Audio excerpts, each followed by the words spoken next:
નમસ્કાર, આપ જોઈ રહ્યા છો ARV ન્યૂઝ ને હું છું માસૂમ। નજર કરીએ આજના મહત્વના સમાચાર ઉપર। આખરે ગુજરાતના નવા મંત્રીઓની જાહેરાત થઈ ગઈ અને તેમની શપથવિધિ પણ પૂરી થઈ ગઈ છે। ત્યારે હવે કેબિનેટ બેઠક બાદ નવા મંત્રીને ખાતાઓની ફાળવણી કરી દેવાઈ છે, જેમાં મુખ્યમંત્રી ભૂપેન્દ્ર પટેલે હર્ષ સંઘવીને ગૃહમંત્રી બનાવ્યા। સાથે જ તેમને સૌથી વધુ ખાતાઓ પણ ફાળવ્યા છે।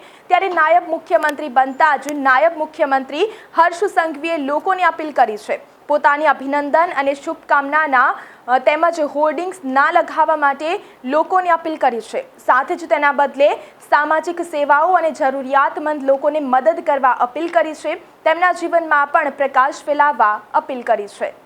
ચાંદીમાં અચાનક ભારે કડાકો જોવા મળ્યો છે અને સોનાના ભાવ પણ ઘટ્યા છે। ઇન્ડિયન બુલિયન માર્કેટથી લઈને MCX સુધી સોના ચાંદીના રેટમાં ઘટાડો જોવા મળ્યો છે। આવામાં હવે ધનતેરસ પર રોકાણ અને ખરીદીની આ શાનદાર તક છે, જ્યારે ભાવ ગ્રાહકોના પક્ષમાં જોવા મળી રહ્યા છે। ધનતેરસ પહેલા ચાંદીના ભાવ રેકોર્ડ ઊંચાઈએથી લગભગ 10,000 રૂપિયા સુધી ગગડ્યા છે।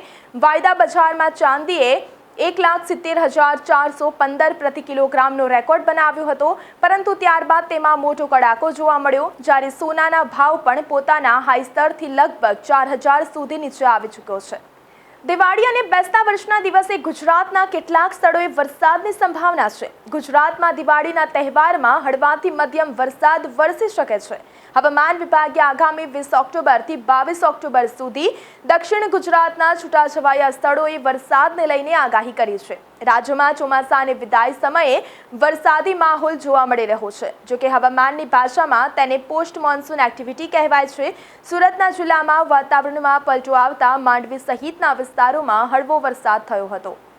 અમદાવાદમાં દિવાળીના પર્વને લઈ મેટ્રો ટ્રેનના સમયમાં ઘટાડો કરાયો છે। દિવાળીના પર્વે ફટાકડા વધુ પ્રમાણમાં ફૂટતા હોવાના કારણે સંભવિત નુકસાનને ટાળવા માટે આ નિર્ણય કરાયો છે, તો સમયની અંદર ઘટાડો કરવામાં આવ્યો છે। 20 ઓક્ટોબરે દિવાળીના પર્વે તમામ સ્ટેશનથી ઓપરેટ થતી મેટ્રો ટ્રેનના સમયમાં 3 કલાકનો ઘટાડો વસ્ત્રાલ ગામથી થલતેજ ગામ માટે છેલ્લી ટ્રેન સાંજે 7:05 કલાકે ઉપડશે અને થલતેજ ગામથી વસ્ત્રાલ ગામ APMCથી મોટેરા માટે છેલ્લી ટ્રેન સાંજે 7:10 કલાકે ઉપડશે। APMCથી સચિવાલય અને સચિવાલયથી APMC માટે છેલ્લી ટ્રેન સાંજે 6:24 કલાકે ઉપડશે અને ગિફ્ટ સિટીથી APMC માટે છેલ્લી ટ્રેન 6:18 કલાકે ઉપડશે।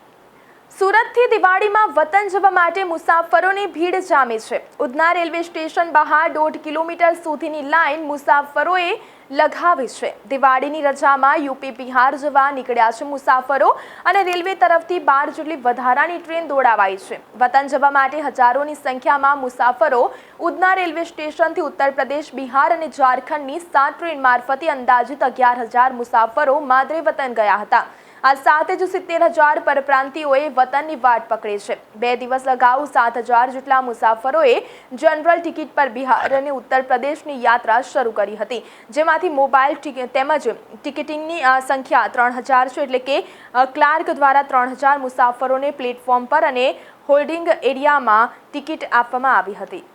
હાલ સમાચારમાં બસ આટલું જ। વધુ સમાચાર અને અપડેટ માટે જોતા રહો ARV ન્યૂઝ। નમસ્કાર।